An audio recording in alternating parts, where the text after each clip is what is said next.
Today I flung an alligator over the fence by Howie Horowitz. Hello, my name is Billy, and the following is true.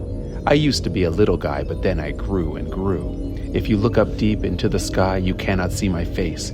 My kneecaps reach the heavens, and my head is up in space. When you're as tall as I am, it's really pretty neat. I could walk across the ocean, and it barely wets my feet. And when it starts to rain outside, I'm always first to know.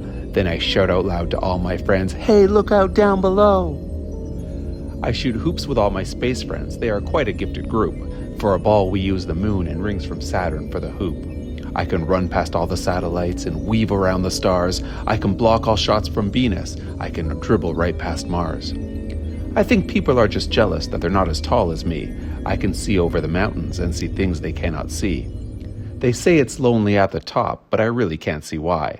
Though it's really not surprising that we don't see eye to eye. Although I'd love to spend all day admiring the view, there are always more adventures and things that I must do. When danger is near, I'm Mr. Brave. For me, it's just routine. And when someone needs a hero, I'm the first one on the scene.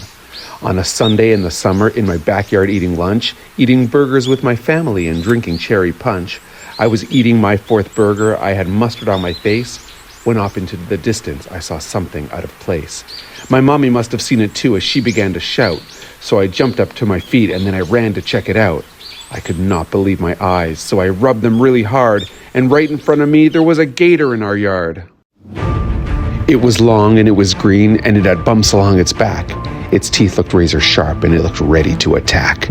I tried to tell my parents and my sister to calm down because I was the bravest little kid in the whole town. I walked right up behind it and I grabbed it by its tail.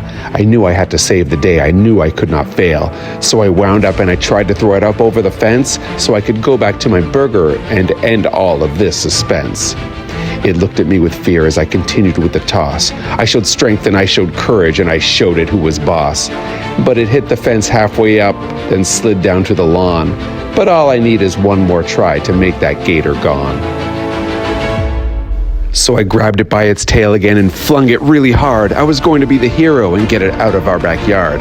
I knew it needed water and I did not want to be cruel. So I flung it up and over right into our neighbor's pool. Even when I save the day, it's hard to just unwind. Trouble always follows me, it's never far behind. I was sailing in the deep blue sea, I jumped in for a dip, when I saw a bunch of pirates sailing on a pirate ship. Their beards were long and black, their hair tied back with rubber bands. They had parrots on their shoulders and some had hooks for hands. They looked mean with skulls upon their hats and patches on their eyes. They were talking to their prisoner, they said, "Say your last goodbyes." I knew I couldn't rest until I saved her from the sword, so I swam past sharks and stingrays and I slowly climbed aboard. I hid inside a wooden crate until the coast was clear. I found pirate clothes and weapons as I rummaged through their gear. I knew I had to save her because brave is what I am, so I dressed up like a pirate and said, "Hey, I'm Pirate Sam." They all looked at each other with confusion in their eyes, and I wondered for a second if they saw through my disguise. But before those scary pirates knew what was going on, before they could defend themselves, before their swords were drawn, I cut a hole into their ship, and just before it sank, I untied the girl and saved the day and made them walk the plank. After swimming back to shore, I needed to refuel, so next week I can dominate the track meet at my school. I'm a super awesome athlete, I am young and in my prime, and even though I practice, it is just a waste of time. I'm so fast it won't be hard for me to win first place. Before the other racers start, I will have already won the race. I would rather practice with my friends, but they always just complain. So to continue with my training, I will race against a train. After all, I need a challenge. I need something to compare. So I'll run beside a speeding train. I think that's pretty fair. So I waited and I stood beside the track. I'd race it to its destination, then I'd race it back. I saw it moving closer. This freight train was not slow. So I said, "On your marks, get set," and then I shouted, "Go."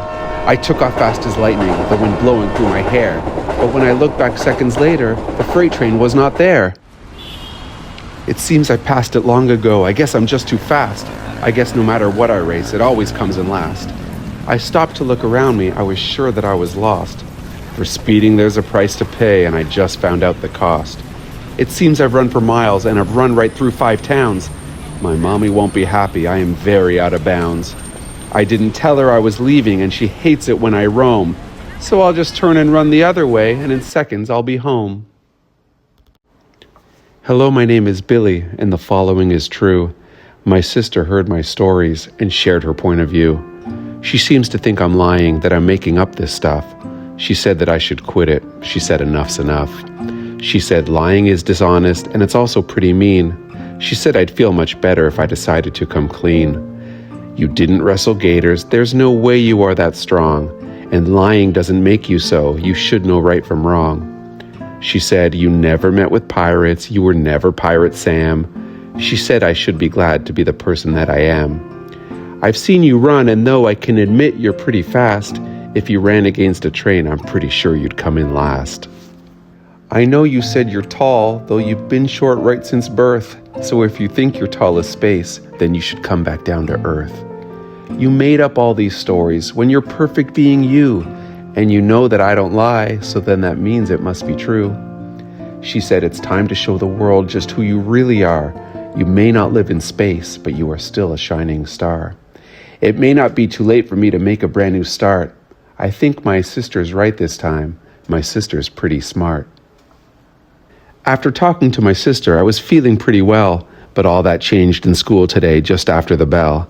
I was sitting in my class when I heard footsteps down the hall. They caused the floor to tremble and move pictures on the wall. The handle on the door turned and the door swung open wide. I held my breath and sat in fear as someone walked inside. He took 2 steps in and stopped, and then he waited by the door. My knees began to quiver and my jaw dropped to the floor. It was the new kid I had heard about who moved into our town. I knew that he was coming here. The word had got around. He was big and he was mean and his face was angry red.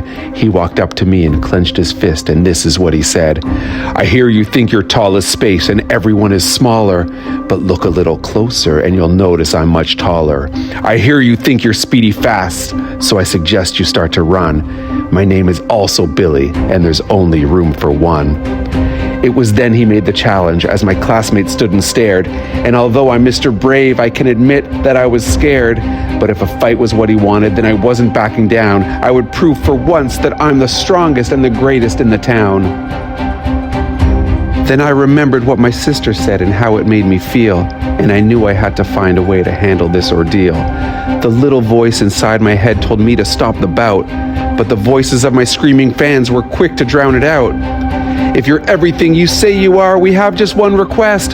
Prove to us for once and all you really are the best. And in the midst of the excitement, it seems that I forgot everything my sister said and everything I'm not.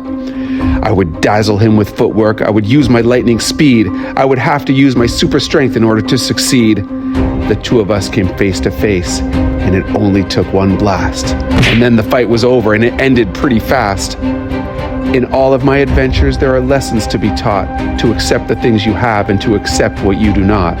But if I could teach you one thing, I would say it's pretty wise not to fight an angry bully who is more than twice your size.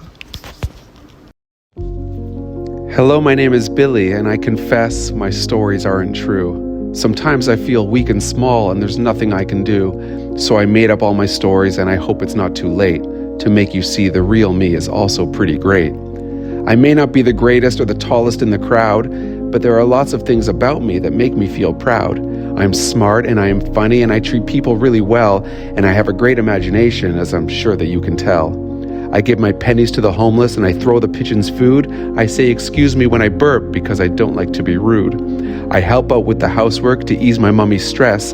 I sweep and dust and vacuum even when it's not my mess. So there's more than being tall as space and as strong as 50 men. I can't outrun a freight train, after all, I'm only 10. I may not wrestle gators or fight pirates on the sea. Hello, my name is Billy, and I'm happy being me.